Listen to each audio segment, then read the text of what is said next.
उसकी वजह से हम नहीं खा रहे।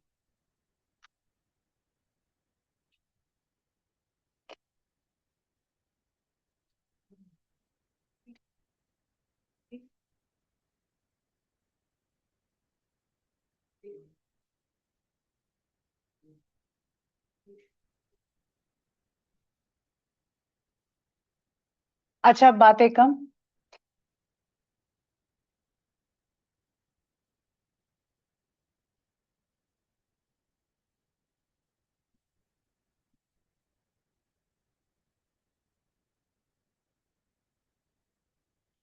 चलो भैया, बातें कम करो। हाँ, बताओ क्या बता रहे थे तुम लोग। रेस्पिरेशन, सांस लेना, सिर्फ सांस लेना इज रेस्पिरेशन, यू थिंक? सही, सही। जो सांस लेना तुम लोगों ने बोली, that means breathing. That's a very small process of respiration. Respiration, that's breathing. ठीक है, दैट्स ब्रीदिंग। सिर्फ जब आप you intake, inhale the oxygen या inhale the air, exhale the air, तो इसका मतलब ये है यू आर ब्रीदिंग। अभी इनहेल और एक्सहेल के टाइम पे what happens to your diaphragm? Diaphragm कहाँ पर है? दीज आर द रिब्स, उसके अंदर लंग्स, एंड रिब्स के नीचे, रिब केज के नीचे, लंग्स के नीचे देयर इज अ मस्कुलर, एक पूरी मसल बनी हुई है, दैट्स मस्कुलर वॉल है, that is known as diaphragm. Diaphragm protects the rib cage and gives the support to the lungs as well, ठीक, and gives the space to the lungs for breathing, ठीक। अच्छा, जब आप सांस लेते हो, ऊपर जब आपने सांस खींची, तो what do you think happens to the lungs?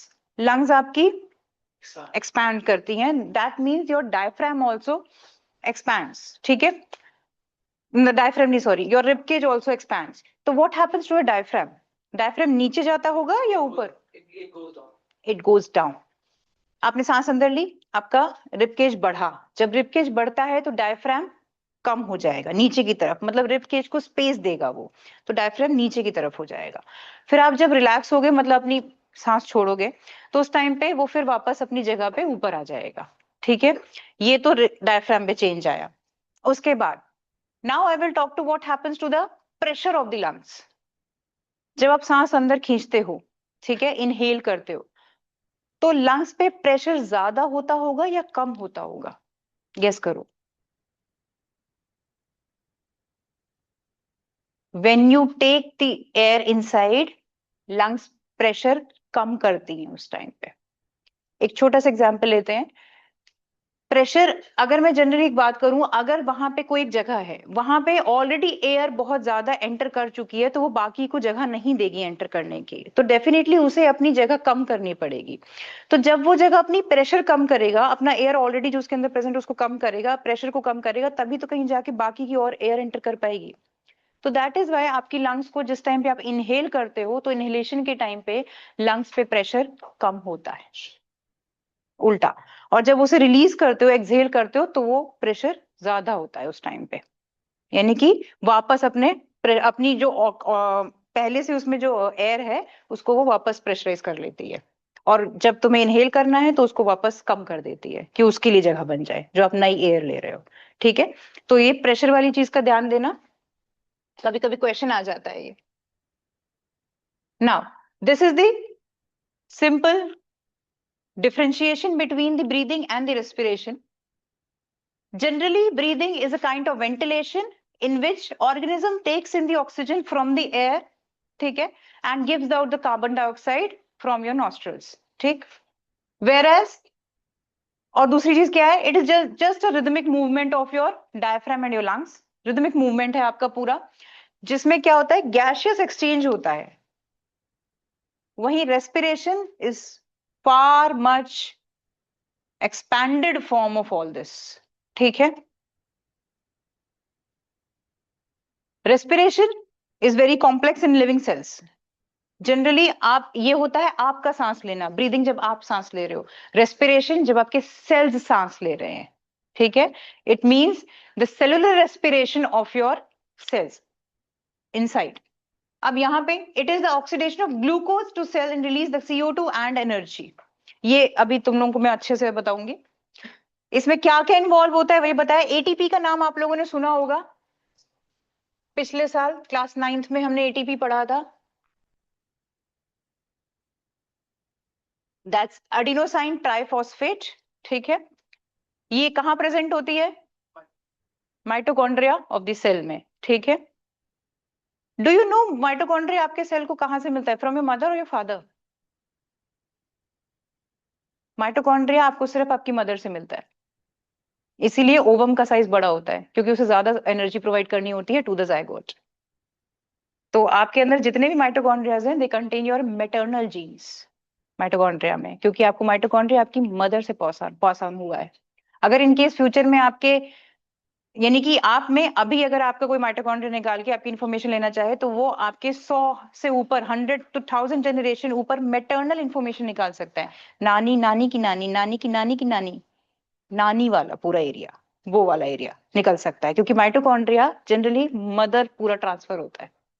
Where as suppose किसी के 2 बेटे हैं, नो डॉटर, तो इसका मतलब अब मैटरनल जीन खत्म, मैटरनल का माइटोकॉन्ड्रिया अब खत्म, मतलब क्योंकि वो पास ऑन नहीं कर पाएगी। अगर उनकी बेटी है, सपोज 2 बेटे और 1 बेटी है, तो वो बेटी अपनी माँ का माइटोकॉन्ड्रिया अपने आगे फ्यूचर जनरेशन में करेगी आगे।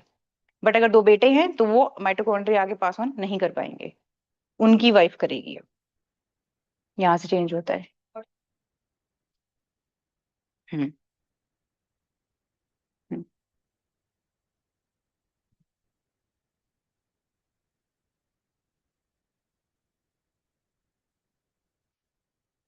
ये हो जाए तो बताना, मैं फिर अगर करूंगी।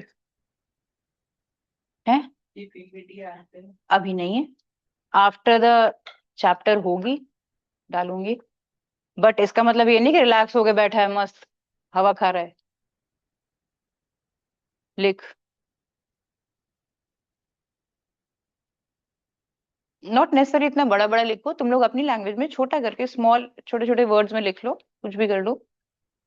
इतना भी शॉर्ट पॉट मत लिखना व्हाट्सएप वाला, कि फिर सुबह खुद ही ना समझ आए।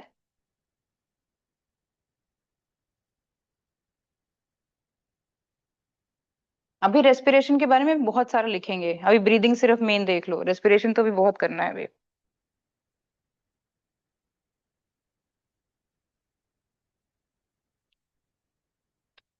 सिर्फ ये लिख लेना रेस्पिरेशन में, जो पहला पॉइंट लिख लिया उसे लिखा रहने दो, ये लास्ट वाला लिख लो, release of energy in the form of ATP. मत लिखो अभी फिलहाल, वो तो अभी बहुत पढ़ने वाले हैं उसके बारे में।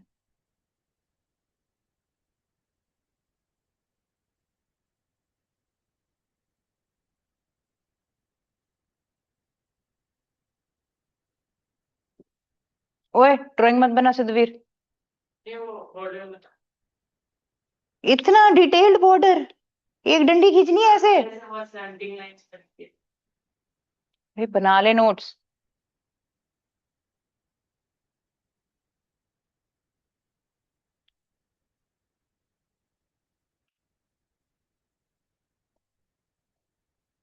कर रही हूँ मैं आगे, बता देना।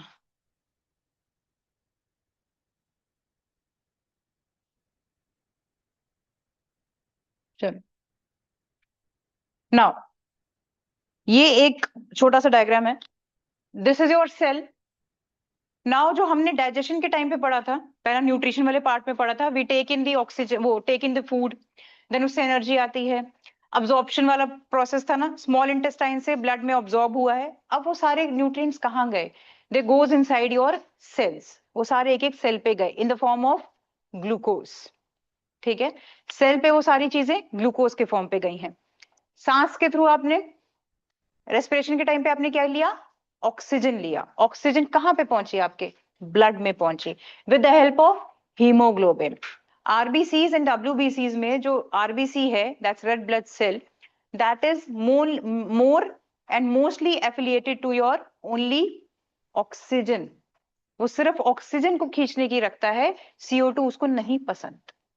ठीक है, तो वो सिर्फ ऑक्सीजन खींचता है कहीं से भी, तो सबसे ज्यादा वो ऑक्सीजन का इंटेक करता है। दैट्स वाई सिर्फ ऑक्सीजन ही आपको हवा से मिलती है, अदरवाइज CO2 बाहर इनहेल एक्सहेल करते हो।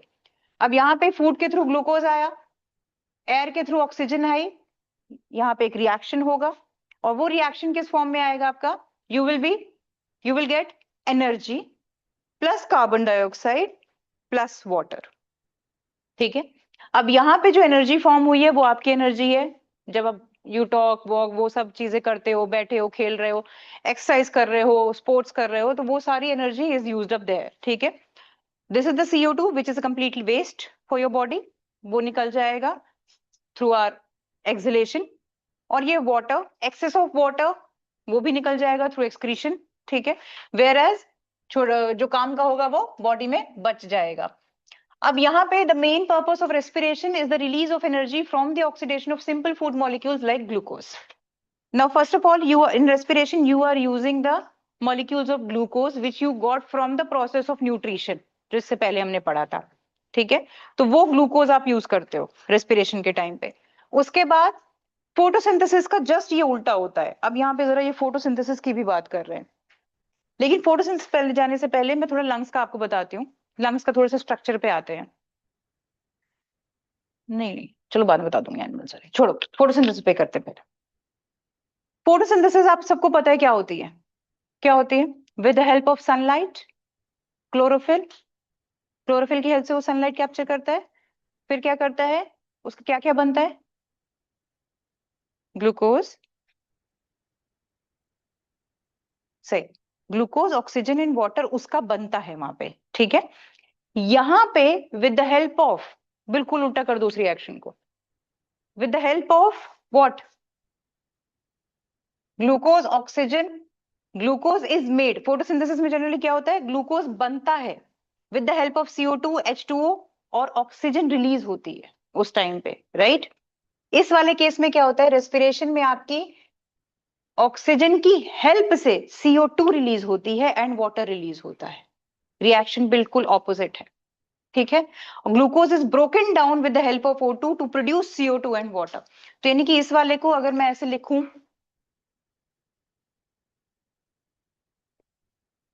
CO2 प्लस वाटर, ये फोटोसिंथेसिस का है, गिव C6H12O6 प्लस O2। ठीक है, ये बना, this is glucose and this is oxygen. ये आपका फोटोसिंथेसिस का मैंने लिखा है। ठीक, वहीं अगर मैं इसका लिखूं तो ये चीज इधर आ जाएगी और ये उधर चला जाएगा, जस्ट ऑपोजिट हो जाएगा फॉर रेस्पिरेशन। ठीक है, रेस्पिरेशन में glucose is used and oxygen is used to produce both of them, just opposite. समझ आया ईशान, पलित, क्या उससे पूछ रहा है, क्या पूछ रहा था बता। जो बुक में बैलेंस केमिकल इक्वेशन और ये सब लिखी हुई है वो क्या कहाँ लिखी है, है? वो जो फोटोसिंथेसिस की इक्वेशन, हाँ वही तो है, हाँ वो वही है। वो बैलेंस वाली नहीं अभी बता रही मैं, सिंपल से अभी हल्के फुल्के बता रही हूँ। बैलेंस वाली पर लिखनी पड़ेगी तुम्हें, बैलेंस वाली, जो सिक्स वाला मॉलिक्यूल वाली। एग्जाम में ये वाली है ज्यादातर पूछ जाएगी वो वाली बैलेंस बैलेंस वाली ही लिखनी है क्योंकि तुम्हें 10th में हो, अब दे वुड एक्सपेक्ट कि आप बैलेंस लिखो। केमिस्ट्री और बायो का कोई अब यहाँ पे मैं एक एग्जाम्पल के तौर पे तुम लोगों को बताया लिख के मैंने, कि photosynthesis is just opposite of your respiration. जो रेस्पिरेशन में बनता है वो फोटोसिंथेसिस में यूज होता है। ठीक है, और जो वो यहाँ बनता है वो वहां यूज होता है, बस दोनों में बस यही डिफरेंस है दोनों में। और फोटोसिंथेसिस में आपका क्लोरोप्लास्ट यूज होता है, ग्रीन कलर, और इसमें आपका हीमोग्लोबिन यूज होता है, दैट इज रेड कलर। हाँ, क्या होता है जिनका हीमोग्लोबिन कम होता है? उनके केस में उनका BP हमेशा लो रहता है, बॉडी में एनर्जी डाउन रहती है उन लोगों की, और अक्सर डॉक्टर के चक्कर लगते हैं। उन्हें फिर बोला जाता है कि अनार खाइए, थोड़ा आयरन रिच फूड खाइए, सो दैट आपका हीमोग्लोबिन मेडअप हो। और B12 की गोलियां दी जाती हैं फिर ऐसे लोगों को। How energy release during respiration is stored. Now respiration के टाइम पे आपकी एनर्जी स्टोर होती है, हमेशा हम सांस लेते रहते हैं, रेस्पिरेशन हमेशा होती रहती है, बिल्कुल उस तरह से न्यूट्रिशन होता है। वो हमारे न्यूट्रिशन के टाइम पे कहाँ स्टोर होता था, लिवर में स्टोर होता था। ठीक है, इन द फॉर्म ऑफ ग्लाइकोजन, ठीक, बट यहाँ पे किस फॉर्म में यूज होगा, यहाँ पे आपका रेस्पिरेशन के टाइम पे भी जो एनर्जी बनेगी वो स्टोर होगी in the form of ATP, that's adenosine triphosphate in your mitochondria which is known as the powerhouse of the cell, ठीक है। ये एनर्जी करेंसी है। हाँ, this is the energy currency of the cell as well. Now अब एक simple सी चीज है, ये थोड़ा समझने की कोशिश करना, बता रही हूँ। Generally when you are in a very low energy, बहुत लो एनर्जी जब आपकी होती है, तो उस टाइम पे माइटोकॉन्ड्रिया में बहुत ही लो एनर्जी जब होती है, तो उस टाइम पे आप एडीपी के फॉर्म पे घूम रहे होते हो, that's adenosine diphosphate, only 2 molecules of energy, ठीक है, दैट्स अडिनोसाइन डाइफॉस्फेट होती है वो, ठीक है, सिर्फ 2 मॉलिक्यूल्स ऑफ एनर्जी उस टाइम पे होते हैं आपके पास, that's 2 phosphates, 2 group of phosphate, low energy होती है, बहुत लो एनर्जी होती है, ठीक। वेयर एज एटीपी का मतलब होता है फॉस्फेट के 3 groups which gives you very high level of energy which provides you generally, कहते हैं ना कि 2 तरीके की रेस्पिरेशंस होती हैं, हम 2 तरीके के आगे रेस्पिरेशन पढ़ने वाले हैं, एक पढ़ेंगे हम एरोबिक और एक पढ़ेंगे एनारोबिक, ठीक है। अब एनारोबिक रेस्पिरेशन तब होती है व्हेन आप सांस लेते हो इन द लेस ऑक्सीजन या फिर विदाउट ऑक्सीजन, जब हम सांस लेते हैं तो हम जनरली, हमें कैपेबिलिटी नहीं होती, we do not take oxygen या we do not breathe in respiration, हम बिना सांस इसके नहीं लेते एयर के, ठीक है। इन द प्रेजेंस ऑफ ऑक्सीजन जो लेते हैं उन्हें कहते हैं aerobic, in the absence of oxygen या फिर इन द एब्सेंस ऑफ एयर जो लेते हैं उन्हें कहते हैं एनारोबिक, ठीक। तो जनरली यीस्ट, ये कुछ ऐसा है, yeast is your anaerobic respiration. हम में लेकिन एक जगह होती है anaerobic respiration, in are muscle cells, हमारे मसल सेल्स में हो जाती है एनारोबिक कभी कभी, नॉट ऑलवेज, कभी कभी, when we do very much vigorous exercises, कभी बहुत ज्यादा एक्सरसाइज कर ली, ठीक है। जनरली हमारी बॉडी को क्या चाहिए, कंप्लीट ऑक्सीजन हमेशा हमारी बॉडी को चलती जानी चाहिए। आप लोग कभी नोटिस करना, कभी बहुत ज्यादा खेलो या बहुत ज्यादा एक्सरसाइज कर लो तो कभी कभी सर दर्द भी हो जाता है, क्रैम्प्स तो आते ही हैं, सर दर्द भी होता है, सर दर्द भी इसलिए होता है क्योंकि ब्रेन में इसका मतलब ऑक्सीजन कम पहुंच पा रही है, तो then at that time you should lie down so that brain में प्रॉपर ऑक्सीजन बॉडी से पहुंच पाए, पूरा ब्लड सर्कुलेशन प्रॉपर हो पाए।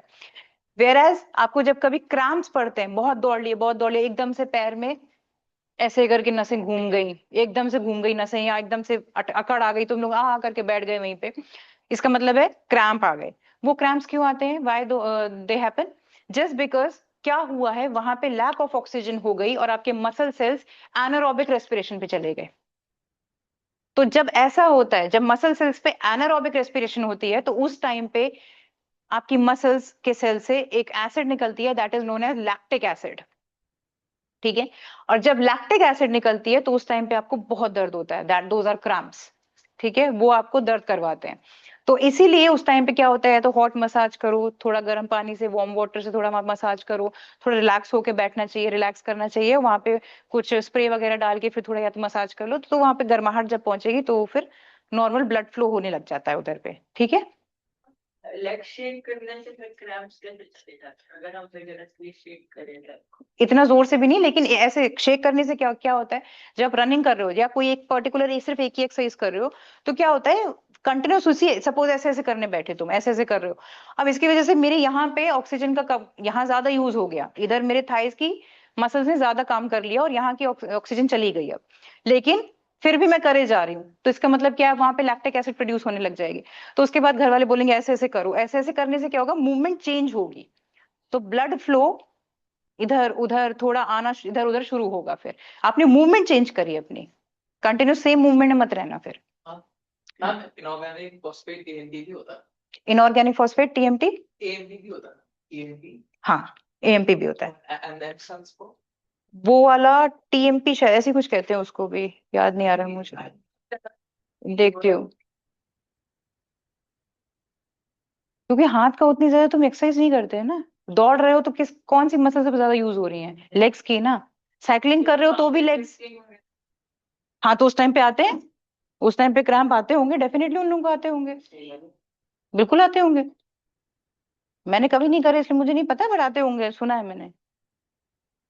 तो ATP 3 group of phosphate that's very high level, और यहाँ पे inorganic phosphate that's only phosphorus and oxygen. हाँ, वो उन्हीं सेल्स के आसपास घूमता रहता है, क्योंकि आपको दर्द सिर्फ उतने में ही होता है। अब जैसे सपोज करो 4-5 सेल या कुछ सम 1000 ऑफ सेल्स में लैक्टिक एसिड प्रोड्यूस हुई है, तो वो यहाँ तक फैला देगी तुम्हारे दर्द को। कभी भी जहां दर्द होता है स्पेसिफिक सिर्फ उस जगह नहीं होता, वो दर्द कुछ एरिया में फैलता है, जिसका मतलब है वो लैक्टिक एसिड वहां तक स्प्रेड हो गई है, फिर उसके बाद उसको ठीक करते हैं। दर्द करवाता है बस, और कुछ नहीं। अब एसिडिक फॉर्मेशन है तुम्हारी बॉडी में, उसकी जरूरत है नहीं जनरली, लेकिन वो बस क्रैम्प्स करवाता है तुम्हारी बॉडी में और नसों को अकड़वाता है।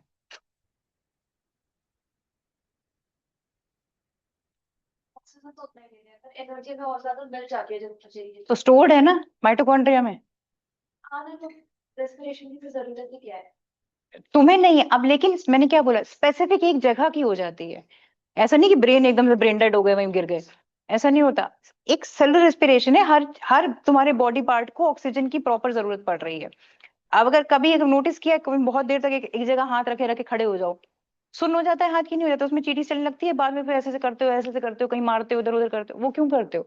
इसका मतलब ये है कि वहां की मसल्स में क्रैम्प जरूर नहीं आया है, लेकिन वहां पे ब्लड फ्लो कम हो गया। इसका मतलब क्रैम्प इसलिए नहीं आया क्योंकि तुमने कोई एक्सरसाइज नहीं करी, इस वजह से नहीं आया, लेकिन तुमने उसको फिर मूवमेंट में भी तो नहीं लाया उसको तुम, तो ब्लड फ्लो वहां पे कम हुआ। लेकिन इसका मतलब ये नहीं कि इस हाथ पे असर पड़ा, ये हाथ चल रहा है, पैर चल रहे हैं, ठीक है, उस जगह पे एनर्जी खत्म हो गई। अगर जूता भी पहना और गाड़ी में बैठो बहुत टाइम के लिए, तो फिर लोअर वाला पार्ट ऑफ लोअर फुट भी बहुत कम हो जाता नम हो जाते हैं, है। हाँ। क्या आप सिर्फ बैठ हाँ, तब भी हो जाता है। एक ही पोजीशन में तुम बैठे रहोगे तो डेफिनेटली होगी वो चीज।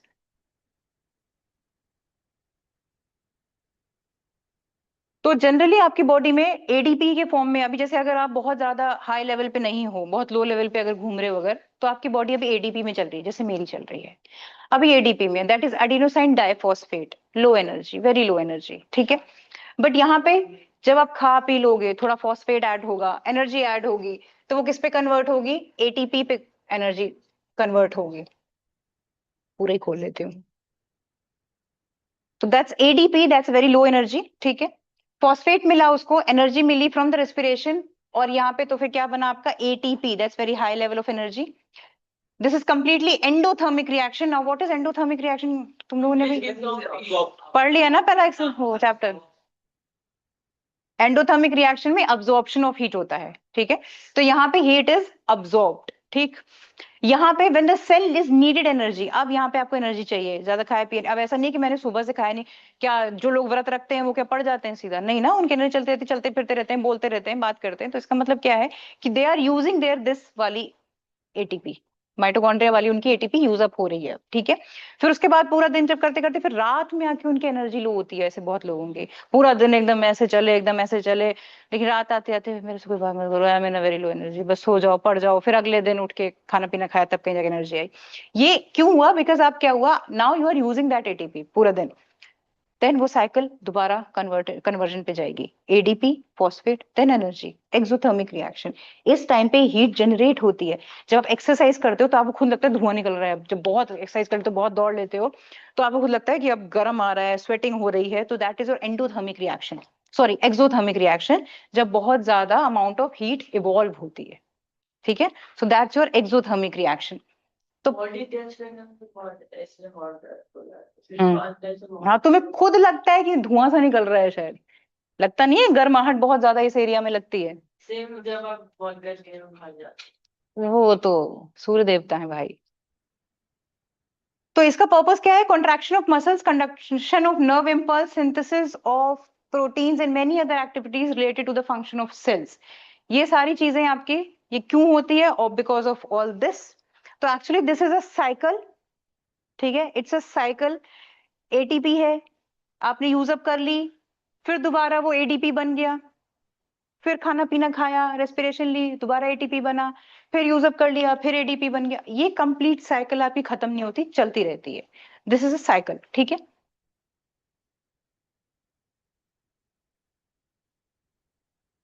किसी किसी की बॉडी के रिफ्लेक्सेस भी बहुत स्लो होते हैं, किसी के रिफ्लेक्सेस स्लो होते हैं और किसी के रिफ्लेक्स बहुत फास्ट होते हैं, ठीक है, ये रिफ्लेक्स भी आपके इन्हीं के ऊपर से ही आते हैं, जिनके एटीपी का अच्छा अमाउंट होता है बॉडी में, माइटोकॉन्ड्रिया अच्छी खासी अमाउंट की एटीपी कैरी करता है, इसका मतलब उनके रिफ्लेक्सेस बहुत फास्ट होंगे क्योंकि उनकी मसल्स। बनाए जा सकते हैं कि वो ऑलरेडी से प्रेजेंट होते हैं, उसको कुछ चेंज नहीं कर you can change them by practice course you can change them by playing these kind of sports only, by you doing exercises. ऐसे काम करोगे, फिजिकल एक्टिविटीज जितनी करोगे आपके रिफ्लेक्सेस उतने बढ़ते जाएंगे।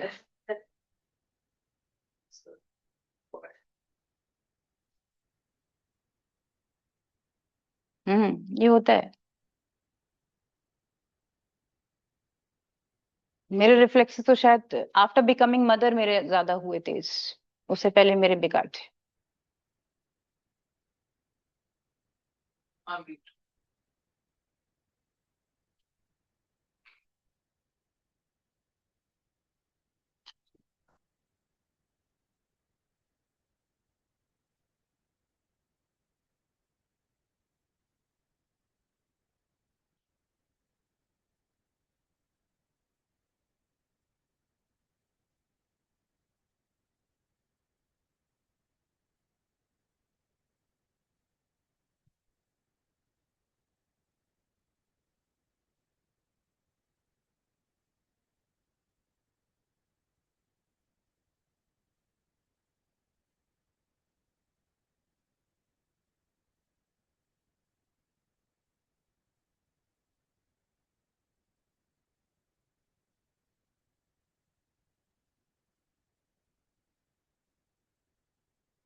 सुधीर, मैंने सुना है तू नोट्स अच्छे लिखता है।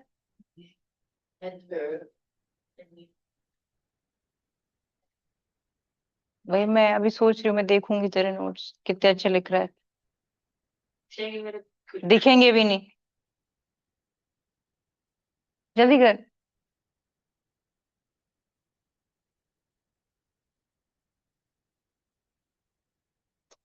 चलो, now will study about the type of respirations. वही मैंने बताया आपको, anaerobic and aerobic respiration are there. क्या हो रहा है? अब now aerobic respiration in the presence of oxygen and anaerobic in the absence of oxygen. ठीक है, नाउ पायरुवेट एसिड, या फिर जिसको हम कहते हैं pyruvate, is a pyruvate acid, या फिर नॉर्मल पायरुवेट भी कह सकते हो इसको। जनरली होती क्या है, जब आप लोग कार्बन एंड कंपाउंड्स वाला चैप्टर पढ़ोगे तो उसमें ये पायरुवेट पढ़ोगे। Pyruvate is a form of carbon which contains 3 carbon atoms in it. ठीक है, it contains generally 3 carbon, generally क्या 3 carbon atoms को ही हम कहते हैं पायरुवेट। यहाँ पे the oxidation of glucose to pyruvic acid, यहाँ पे होता क्या है, this pyruvate acid is converted to pyruvic acid with the help of glucose का oxidation, जिसको हम कहते हैं glycolysis. This process is known as glycolysis when with the help of oxidation of glucose pyruvic acid पे convert होता है। ये energy ही है, ठीक है, ये एनर्जी है। और ये काम होता कहाँ है ग्लाइकोलाइसिस का? आपके माइटोकॉन्ड्रिया में ही होता है ये काम।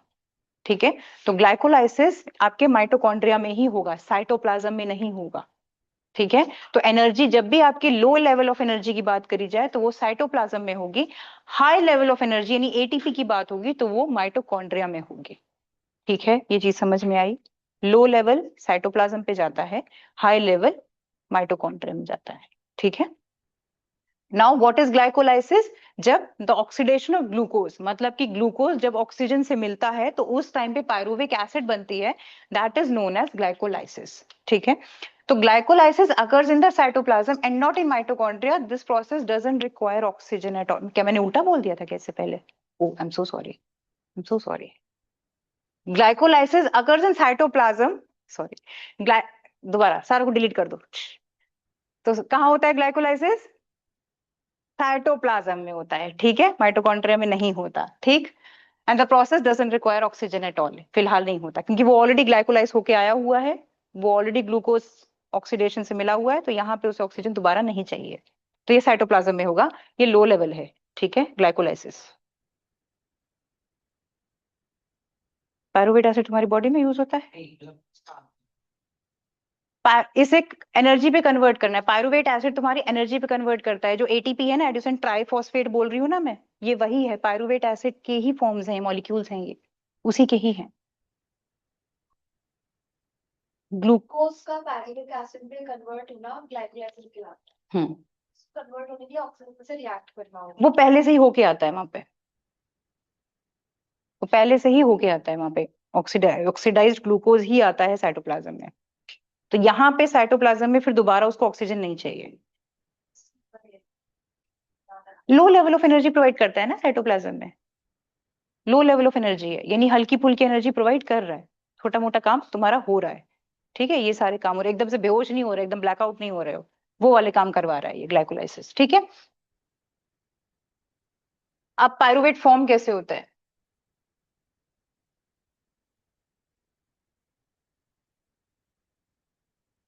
अच्छा, तो ये वाला तुम्हारी बुक में ही बना होगा, एनसीईआरटी किसी के पास होगी ना, तो उसमें बना हुआ है ये, एनसीईआरटी पे चेक कर लो।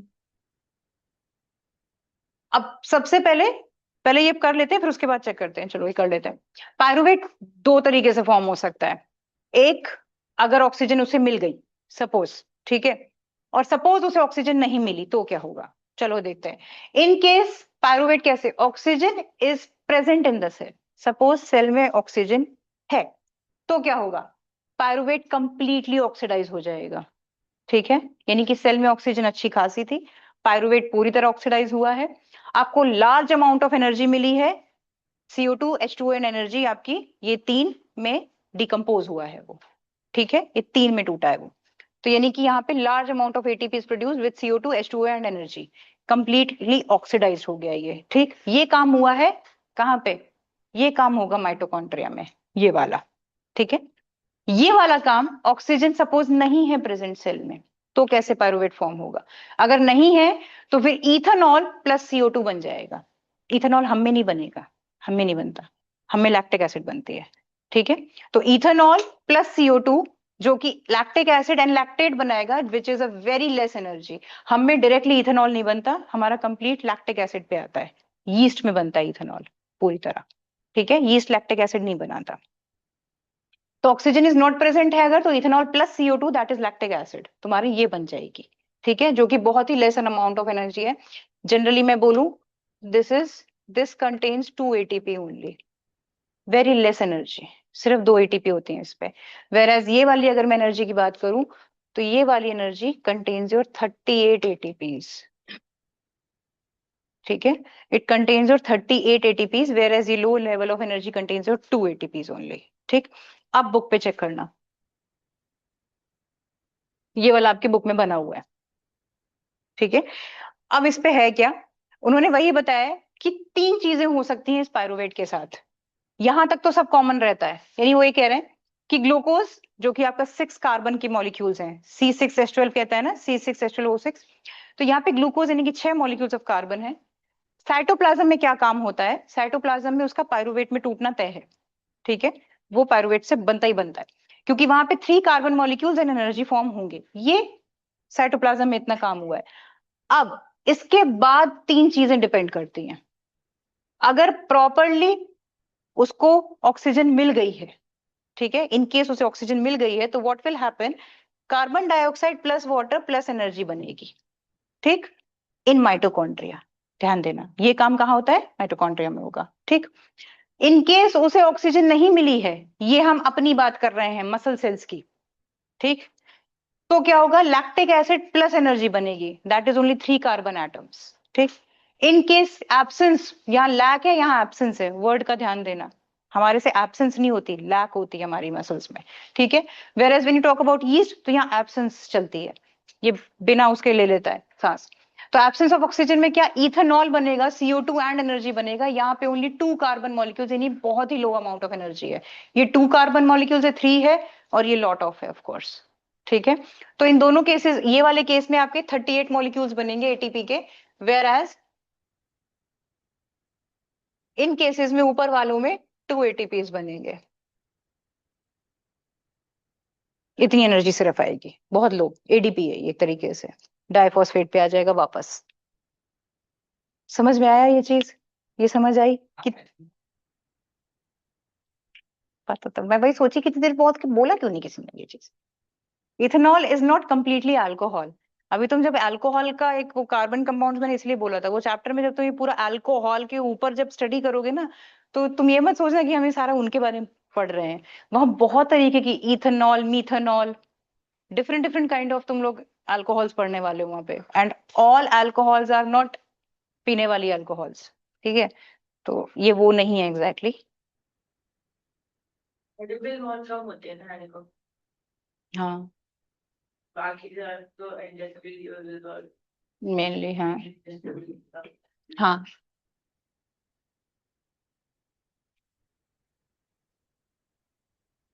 अल्कोहल का बहुत ही लो अमाउंट ऑफ कार्बन है, ये बहुत लो।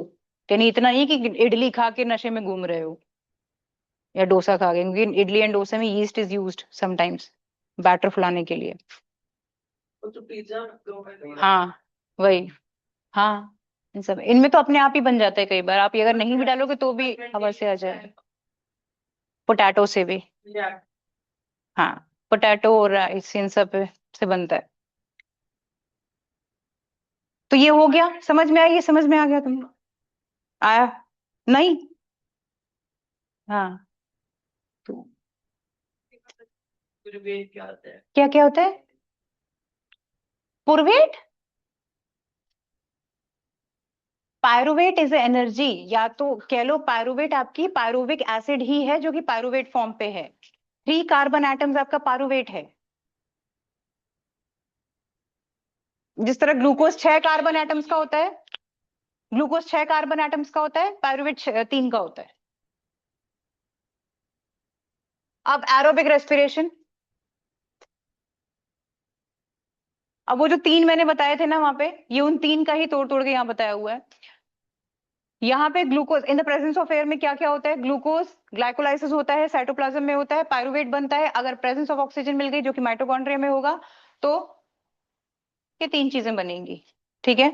This is high amount of energy, ठीक है? हम जनरली हाई किसको माना, इसको जरूर लिख लेना, हाई किसको माना जाता है एडीपी टर्म से? 38 एटीपीज को। 38, 38 अब नहीं हो, 38 एटीपीज ही बनेंगे। इससे ज्यादा नहीं कर लो, सोच में ज्यादा एनर्जी ले लूं, ज्यादा कुछ खा लेता हूँ तो चलो इससे ऊपर बढ़ा देता हूँ। 38 के फॉर्म पे ही आएगी एनर्जी और स्टोर हो जाएगी बाकी की। एनर्जी ड्रिंक्स जो बनती है उसका क्या होता वो एडीपी को तुम्हें और बढ़ाना के लिए होता है। नहीं, मैं तो I am not in favour of those energy drinks, I don't know. हाँ, तो उड़ जाएगा स्टिंग की तरह। हाँ वही, उड़ जाएगा एकदम ही। It gives you wings. Coffee भी तो फिर तो लग रहा है आज पी के आया है एनर्जी ड्रिंक रेड बुल।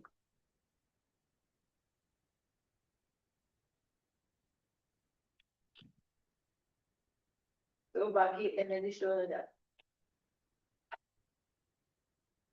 वैसे उसका हार्ट अटैक आने वाला था, बिल्कुल पी ली थी उसको। तुझे नहीं देख रहा उनको।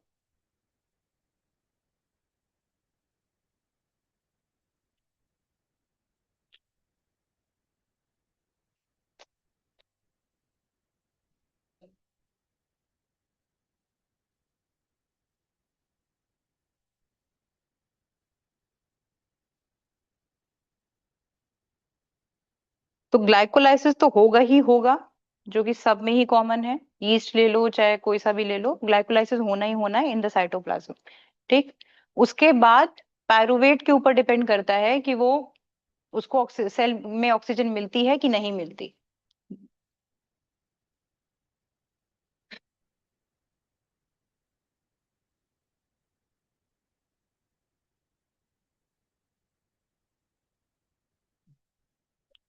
आगे कर रही हूँ। ये इसका है फर्मेंटेशन वाला। ये यीस्ट में, है? हाँ, एनारोबिक है। एनारोबिक के 2 तरीके के करोगे आप लोग। दो क्या, एक ही आएगा शायद। हाँ एक ही है, एनारोबिक का एक ही कर, यीस्ट का।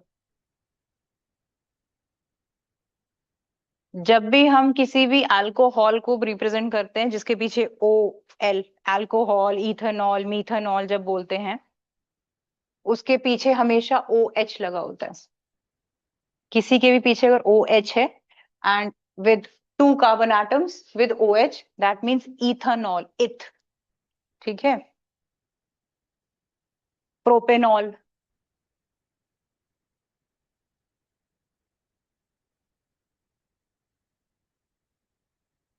इधर इधर बोल बोल बोल बोल बोल, क्या हो गया? इथेनॉल बायोफ्यूलिंग इथेनॉल, हाँ हाँ है। है, हाँ है।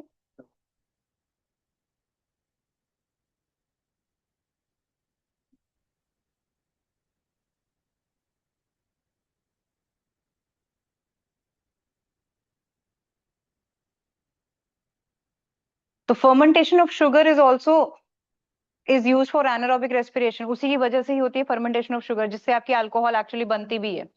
शुगर का फर्मेंट करवाओगे, उससे पोटैटो वोटैटो डाल दो, शायद पोटैटो से रम बनती है, पोटैटो से शायद रम बनती है, वो डाल रहे या वोडका, वोडका वोडका, पोटैटो से शायद वोडका बनती है। ग्रेप से तो वाइन बनती है, पोटैटो से वोडका बनती है।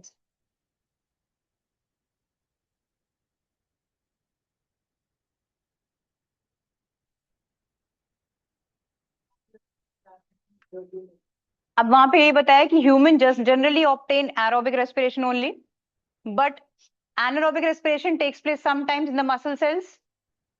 Oxygen is used up faster in the muscle cells than can be supplied by the blood. यानी कि ब्लड एक्चुअली जल्दी जल्दी उतनी जल्दी सप्लाई नहीं कर पाता ब्लड को। क्वेश्चन है, हम Please ask. शुगर को फर्मेंट करते हैं तो अल्कोहल बनती है, कहते हैं अल्कोहल कड़वी होती है। हाँ, ऐसा शुगर फर्मेंट कर दी ना। अब तुम शुगर को अगर चलो एक पैन में रख के उसे कैरमलाइज करने की कोशिश करना और जला देना, कैरमलाइज करते करते फिर खाना, बताना खा पाओगे कि नहीं? नहीं खा पाओगे। ऐसे तो ग्रेप्स में हम खट्टे मीठे होते हैं, बट भाई वाइन भाई मैंने नहीं पी, मुझे नहीं पता है, तुझे पता होगा। चल अच्छा,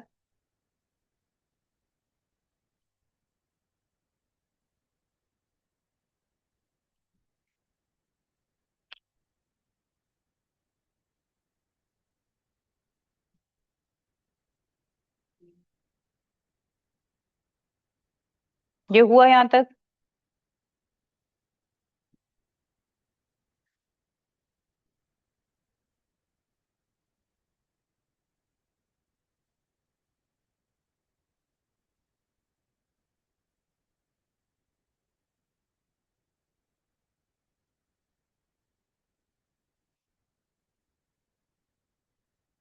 भाई सो मत, जिसको भी नींद आ रही है, मेरे कान बहुत तेज हैं, सुनाई दे जाता है। बस थोड़ी देर और झेल लो, 5 मिनट की और क्लास है, आज जल्दी कर दूंगी बंद। यस, इसीलिए ये मसल्स वाला दिया हुआ है, वो ईस्ट वाला था, ये मसल्स वाला है, ठीक है। तो ये लैक्टिक एसिड विद 2 ATPs, ये मसल टिश्यू में ही होता है सिर्फ, ठीक है। Now sudden buildup of lactic acid causes muscular spasm और क्रैम्प्स। भाई ये बहुत इंपॉर्टेंट है, ये आ जाता है डिफरेंस, टीचर्स को बहुत प्यार है इससे। अब पहला पॉइंट तो तुम लोगों को पता ही है, एक प्रेजेंस में होता है और एक एब्सेंस में होता है। प्लीज प्लीज एक हम्बल रिक्वेस्ट है, उल्टा मत कर देना, एरोबिक को एनारोबिक में मत लिख देना। बहुत सारे बच्चे एरोबिक को लिख देते हैं इन द एब्सेंस ऑफ एयर, और फिर कहते हैं मेरे फुल आ रहे हैं, ठीक है। तो ये मत करना, ये उल्टा ही है, एरोबिक मतलब इन द प्रेजेंस ऑफ एयर। इसमें तुझे क्या ये रही, एरो हवा, एनो नो नो, अबे तुझे इसमें भी क्या ट्रिक चाहिए?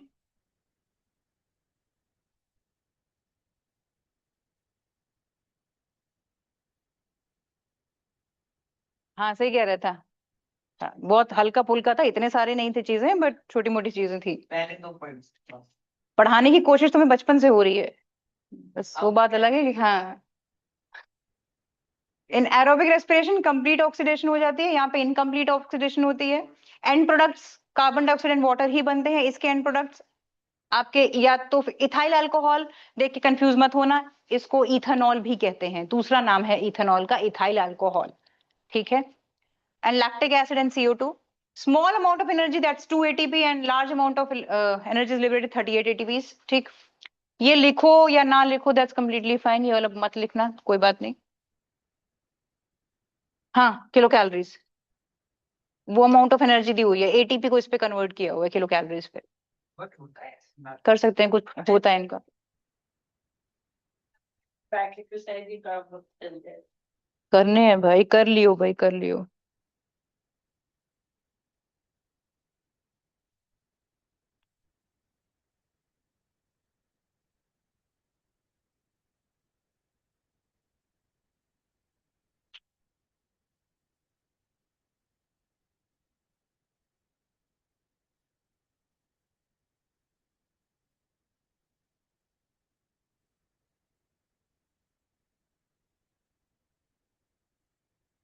ये हो जाए तो बता देना।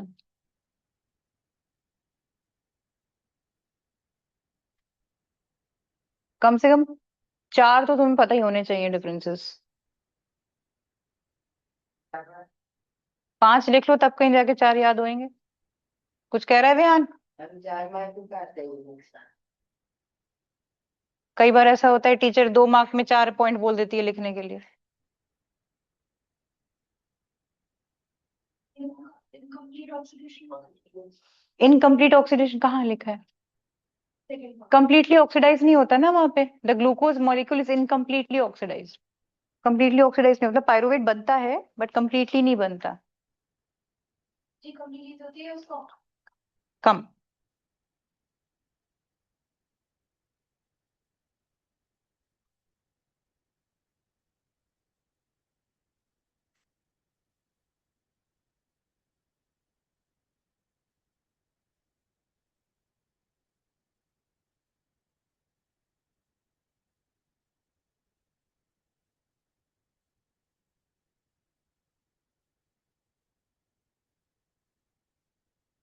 अच्छा, कभी सोचा है प्लांट्स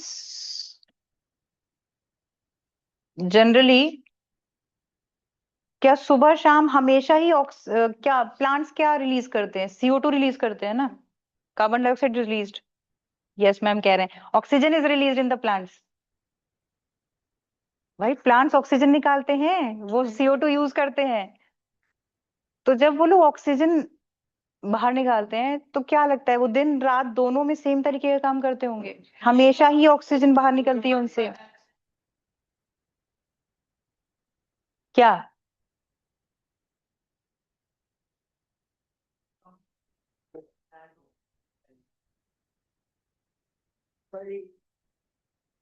लेकिन रात में सिर्फ रेस्पिरेशन करते हैं वो लोग, हमारी तरह नॉर्मल। चलो ये चीज अगली क्लास में पढ़ेंगे, थोड़ा सा कंफ्यूज करती है ये। आज की क्लास यहीं खत्म कर रहे हैं भाई। अगली सर ही है इन्विजिलेटर, और मेरे से बेटर सर इन्विजिलेटर है, इसलिए तुम लोगों के लिए खुशी है। मैं होती तो फिर दिक्कत हो जाती। सर है तो आराम से करो।